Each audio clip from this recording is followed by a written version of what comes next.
Buen día. Hoy nos vamos a dedicar a continuar con nuestro contenido de la materia de Introducción a la Informática y vamos a ver el tema de estructuras de control.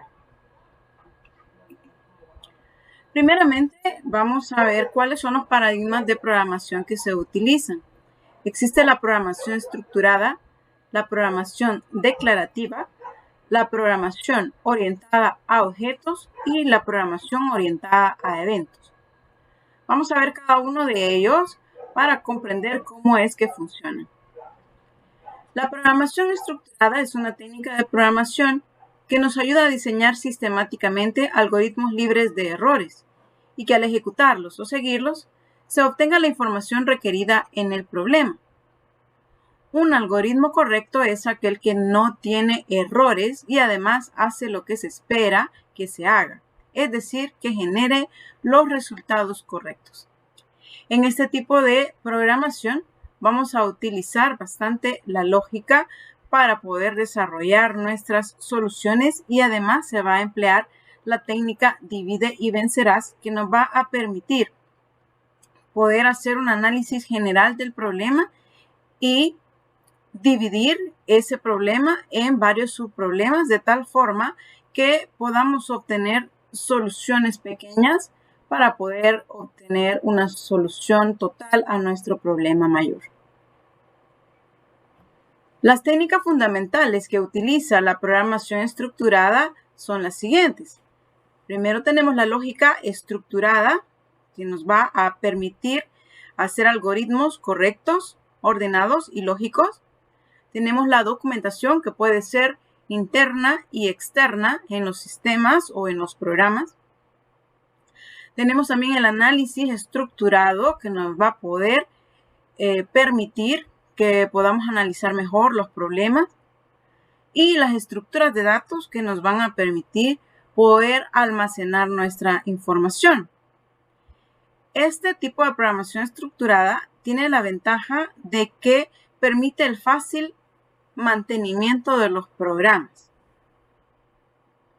Se basa en tres principios fundamentales, que son el diseño descendente del programa, las estructuras de control limitadas, el ámbito limitado de las estructuras de datos de programas. En el diseño descendente del programa se refiere a que podemos desglosar el problema en varios subproblemas. Lo que mencionábamos anteriormente, esto nos permite tener una vista generalizada y poder ir desglosando de a poco para poder encontrar soluciones más sencillas y luego solucionar el problema mayor. Las estructuras de control limitadas, esto lo vamos a ver en esta unidad, que en base a tres estructuras básicas es que vamos a poder resolver los problemas planteados. Y el ámbito limitado de las estructuras de datos de programas se refiere a que este programa pues tiene un ámbito en el cual pues se van a definir todas las variables. El funcionamiento del programa va a ser en un espacio limitado y no puede ser accedido fuera de él. Otro de los paradigmas de programación es la programación declarativa, utilizando lenguajes de este mismo tipo, y se refiere al desarrollo de programas que especifican o declaran un conjunto de condiciones, proposiciones, ecuaciones o transformaciones que describen el problema. Esto es, no soluciona el problema, sino que solamente permite describirlo, detallarlo. Solicita al programador que describa el problema en lugar de encontrarle solución algorítmica. Es un lenguaje de programación basado más en las matemáticas y en la lógica que los lenguajes imperativos, más cercanos estos al razonamiento humano, es decir, que nos permite analizar. Los lenguajes declarativos no dicen cómo hacer una cosa, sino más bien qué cosa hacer. Es decir, nos permiten tener una idea más clara de qué es lo que debemos solucionar. Este estilo de programación encuentra numerosas aplicaciones industriales en campos como las bases de datos, ingeniería de software, procesadores de lenguajes, lenguaje natural, investigación operativa, seguridad de redes, etc. De tal forma que los ejemplos que podemos mencionar acerca de este tipo de lenguaje son Prolog, Lisp y SQL. En SQL nosotros vamos declarando cuál va a ser nuestra base de datos, cada una de las tablas y cada uno de los campos que vamos a querer en cada tabla. Es una declaración que se está haciendo. Ahora tenemos el paradigma de los lenguajes orientados a objetos. Aquí lo que se pretende es hacer una analogía de la programación con lo que sucede en la vida real. Y esto se basa en el diseño y construcción de objetos que se componen a su vez de datos y operaciones que manejan estos objetos.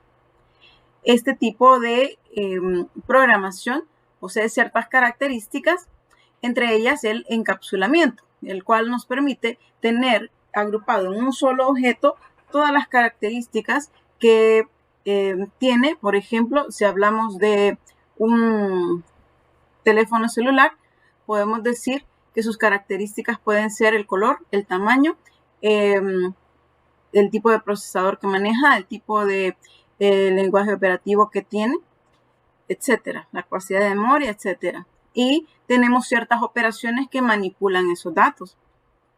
Las operaciones de un teléfono celular podría ser el encendido, el apagado, mejorar la opacidad, subir la opacidad o bajar, presentar en pantalla, abrir las aplicaciones, cerrarlas, etc. Ejemplos de este tipo de lenguajes orientados a objetos pueden ser C++, Java, C#, que son los más utilizados. También tenemos el Visual Basic y el Visual Basic.net. Entre las características de los lenguajes orientados a objetos tenemos la abstracción, la cohesión, la herencia, el polimorfismo, el acoplamiento y el encapsulamiento, que son temas que vamos a ver durante el próximo ciclo. Programación orientada a eventos.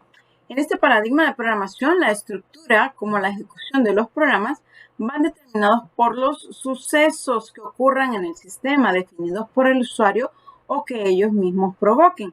A esto nos referimos que podemos programar cada uno de los eventos que indique el usuario con sus acciones. Por ejemplo, podemos programar qué se va a hacer cuando el usuario dé clic sobre algún botón, cuando mueva el mouse, cuando apriete una tecla, cuando oprime el espaciado, cuando oprima Enter o cuando haga doble clic.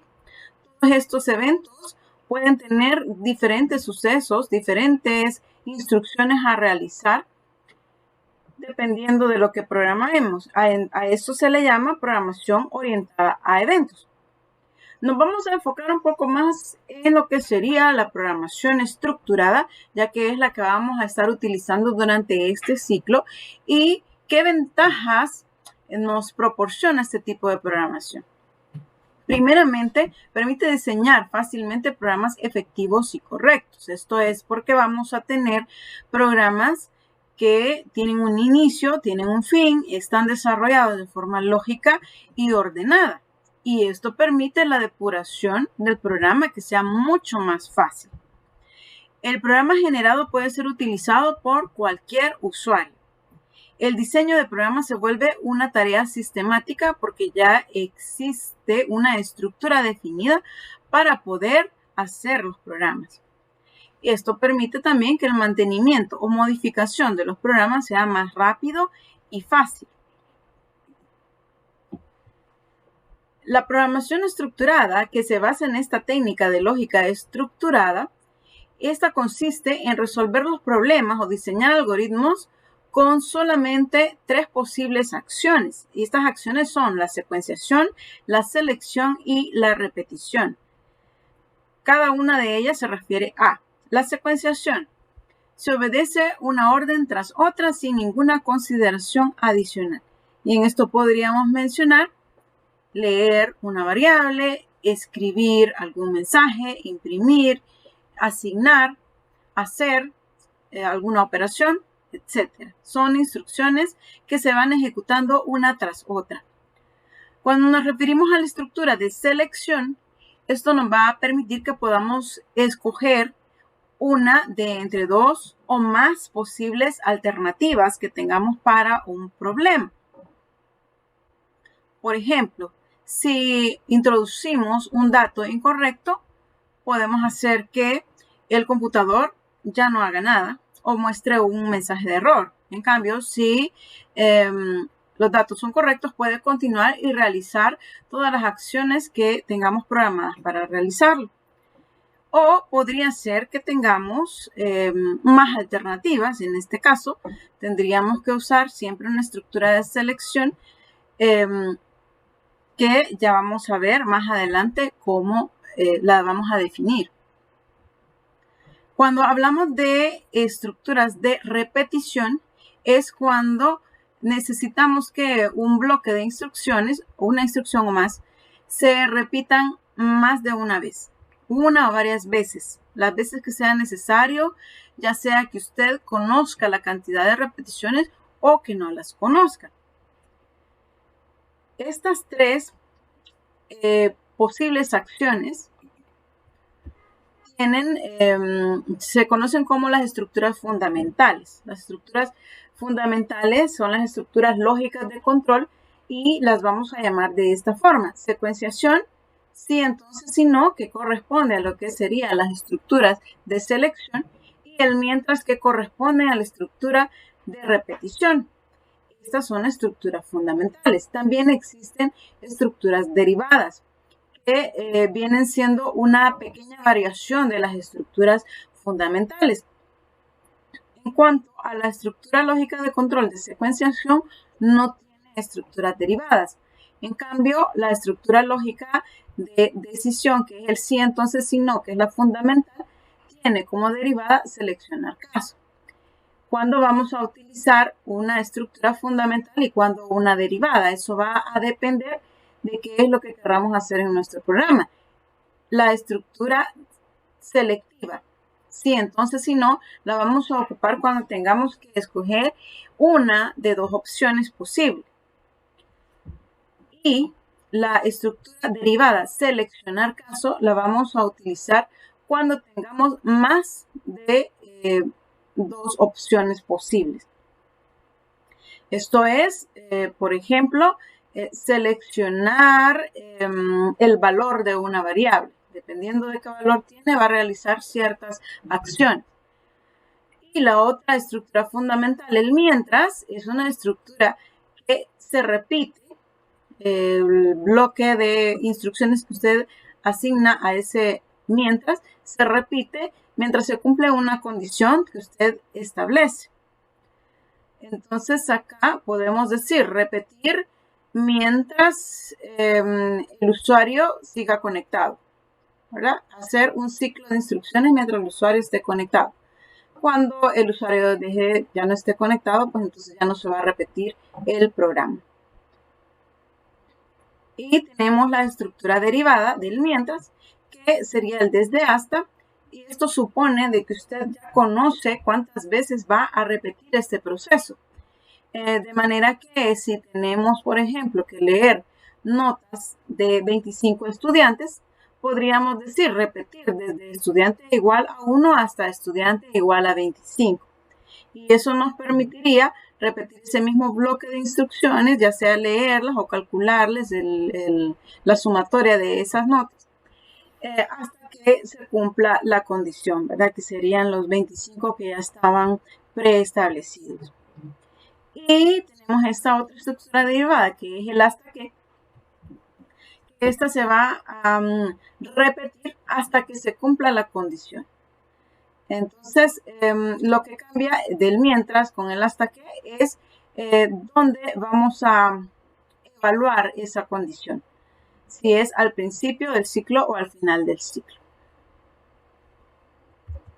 Bien, con estas estructuras de control es que vamos a poder solucionar los diferentes problemas que se nos planteen en la asignatura, y esto es lo que nos dice la programación estructurada, que a través de estas estructuras encontremos esas soluciones. Bien, gracias por asistir a la clase. Pasen feliz día.